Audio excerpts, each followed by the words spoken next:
So yun, no? So kamusta po mga ka-Streetwise? Ako po si Takero Miyamoto at welcome po sa aking munting channel. So mga kababayan, galit na galit ngayon itong mga DBS.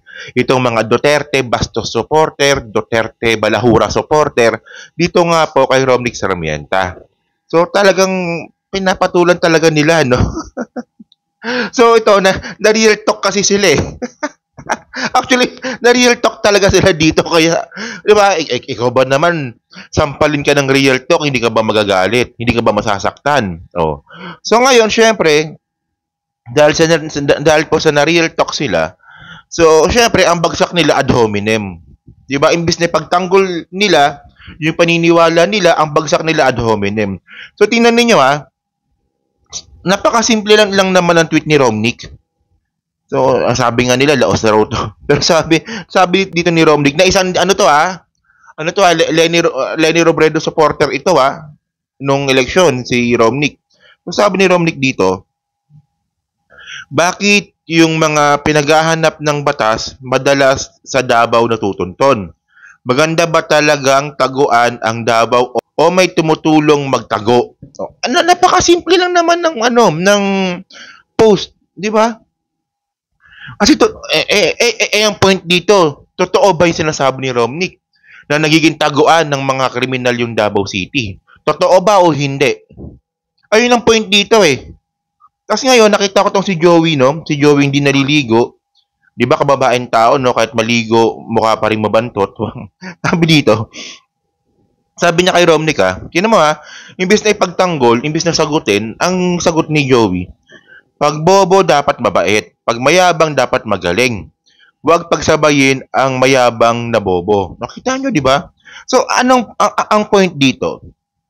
Totoo ba yung sinasabi ni Romnick na nagiging taguan po ng mga pugante or taguan ng mga kriminal ang Davao City? Actually, totoo naman. So, unang-una dito mga kababayan, si Kibuloy. Ayun no? Kibuloy ko accused arrested in Davao City. O so ibig sabihin nito, 6 ka agad. Si Kibuloy yung una, tapos yung 5 na kasabot ni Kibuloy diyan sa kaso. Eh di 6. O meron ka agad 6. O di ba? Kasi para kasi sa kanila no, si Kibuloy po ay mabait. Gago talaga tong mga DDS na to. Well, si Kibuloy mabait naman. 'Di ba? Ayan ang pinapakita ni Kibuloy, mabait, tumutulong, 'di ba? Merong scholarship, pero mga bogus po 'yan. Bogus po 'yan. Isipin mo yung mga bata papangakuan mo ng scholarship sa Jose Maria College, tapos gagawin mong tagalimos. Gagawin mong tagabenta ng ballpen, tagabenta ng mga kakanin. So bogus nga. Bogus nga ito. Di ba? Ayan kasi ang problema sa inyo. Matagal na pong ginagawa ni Kibuloy yan. Nabulag lang po talaga tayo ni Duterte. Oh. Wala pa tayo sa issue ni Duterte pero ito malupit din to Oh. Ito Bureau of Immigration, Chinese woman in lookout order versus Go caught in Davao Airport. So yung tauhan po ni Alice Guo, nabalita to June 25, 2024. Oh. Yung tauhan po, yung isa po sa mga tauhan po sa Pogo, dun po sa Bamban Tarlac, nahuli po sa Davao City Airport, patakas, palabas ng bansa. O, di ba? O, ang dami naman pwedeng labasan. Ang dami naman pwedeng airport na pwedeng labasan ng mga sangkot sa Pogo. Bakit Davao City pa? Di ba pwede naman sila sa Manila? O, well, kung ayaw mo sa Manila, pwede naman sila sa Clark. Di ba pwede naman sa Iloilo? O, sa General Santos ata, meron din doon. Meron ding airport, international airport ata sa General Santos. Pero bakit sa Davao City? Di ba? O, hindi lang yan, meron pa yan O, bukod dyan, meron pa dito. Saan ba yun? Ito. Manager ng illegal pogo sa Porac naman ito. Nasabat sa Davao City. Ayan manager ng illegal yung nahuling pogo sa Porac. Oh, nahuli rin po sa Davao City. Sa airport din. Oh, tinangka umanong tumakas ng bansa ang isa sa mga boss ng Lucky South 99 sa airport sa Davao City. Oh, di ba? Kaya nga Ako duda po talaga ako dito no na sinasabi nila na si Alice Guo daw po ay dumaan ng ay lumabas ng bansa gamit po yung bangka. Kasi una mga kababayan no, may mga history po tayo, ay yung iba nakatakas, yung iba nahuli, na ginagamit po nila yung Davao City Airport para makalabas po ng bansa. Especially po yung mga Chinese at nasangkot sa Pogo. Oh. So doon pa lang mga kababayan, di ba? Kung babalikan natin yung tweet ba to no ni Romney Sarmiento, bakit yung mga pinaghahanap ng batas madalas sa Davao natutunton? Oh, maganda ba talagang taguan ang Davao o may tumutulong na magtago? Di ba? Oh, si Kibulo, yung mga Chinese, tapos hindi pa tayo natapos diyan ha.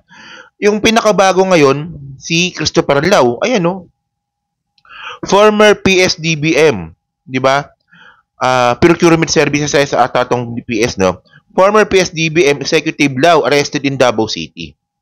So alam naman po natin na itong si Christopher Lloyd Lau ay dati po siyang appointee ni Digong. Tauhan po ni Digong ito. Nasangkot po sa pangungurakot di umano sa Frigate scandal, yung pagbili natin ng barko sa South Korea.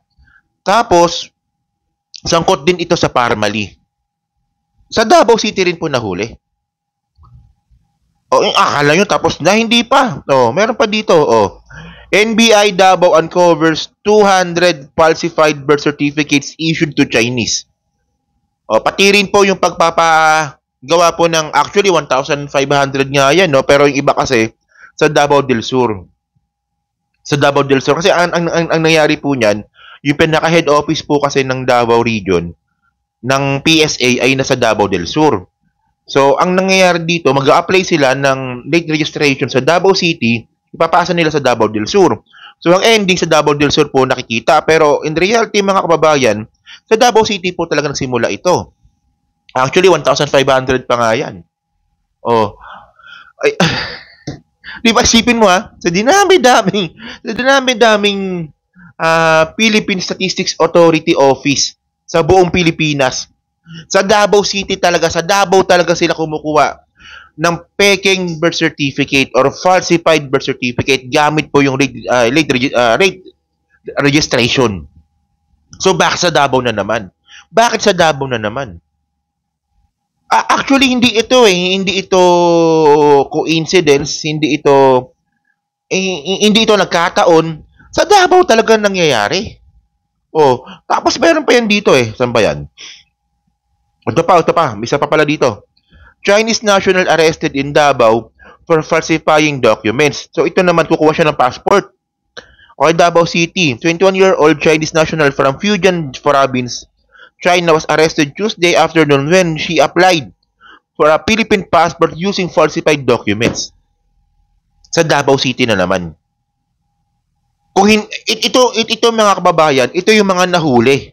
Paano pa yung mga hindi nahuli? At mas naniniwala ako na mas marami pong hindi nahuli kaysa po sa nahuli diyan po sa Davao City. Di ba?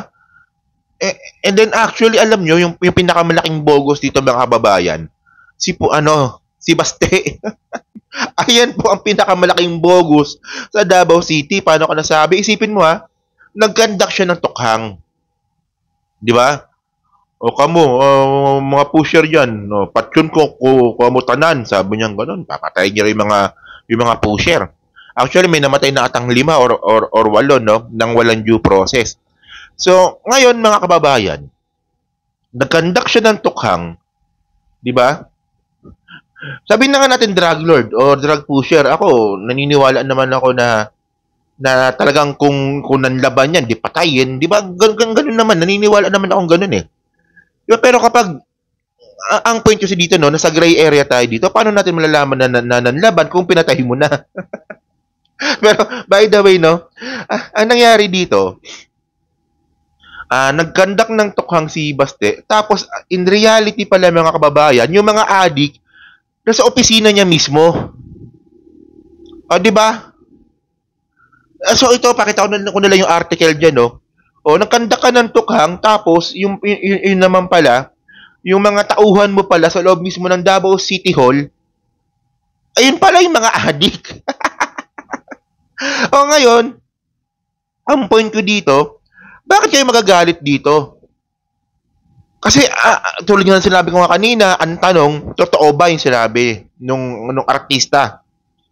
Totoo ba yung sinabi na bakit yung mga pinaghahanap ng batas madalas sa Davao natutunton? Totoo naman. So ang question dito, maganda ba talaga na taguan ang Davao o may tumutulong magtago? 'Di ba? So ngayon, ang nangyari dito, bash. 'Di ba? Bashing, pambabastos, 'di ba? Tinawag na tanga, tinawag na bobo. Pero ang point ko dito mga kababayan, na real talk lang kayo. Ito yung mga bagay na hindi nyo kayang sagutin, so ang ending ninyo ad hominem. Real, 'di ba? Na real talk kayo, tapos imbis na sagutin ninyo, ang banat ninyo personal. Ano po to? Ugali talaga ng mga DDS po yung ganito. Ganyan po talaga ugali ng mga DDS. O, di ba? So, yun mga kababayan, so dyan po sa Team Replay, ano nga po masabi nyo nga po dito, sa ginawa nga po ng mga DDS. Actually, hindi lang si Joey di naliligoy, nakita ko ng bash sa kanya eh. Mga DDS po talaga ng mga vlogger, marami sila eh. Pero si Joey yung type kong gawing example. Kasi kala mo tali-talino pero mahina rin naman pala, no? So yun, so ano po nga po masabi nyo nga dito? Well, kung kayo ba, kayo ba ay na real talk? Ano ba yung una nyong gagawin, di ba? Ibabash nyo ba? Babanatan nyo ba? Or sasagutin ninyo? Or tatanggapin nyo na lang? Kasi una mga kababayan, pag na real talk kayo at totoo yung sinabi, wala kayong magagawa dito. Totoo eh. Totoong taguan talaga ng mga inahanap ng batas yung Davao eh. So mahirapan talaga kayong sagutin dito. Mahirapan talaga kayong sagutin ito. Di ba? So yun mga babae, so kayo po ano pong masabi nyo nga sa content natin. So pa-comment na po sa baba, binabasa ko pong lahat yan. At syempre, sa mga bago lang po sa channel po na to, pwede naman kayong mag-subscribe, pa-like, at kung di naman kalabisan, pwede nyo naman i-share tong video po na to. So hanggang sa muli po, kita na lang ulit tayo sa susunod na video. Salamat, bye-bye.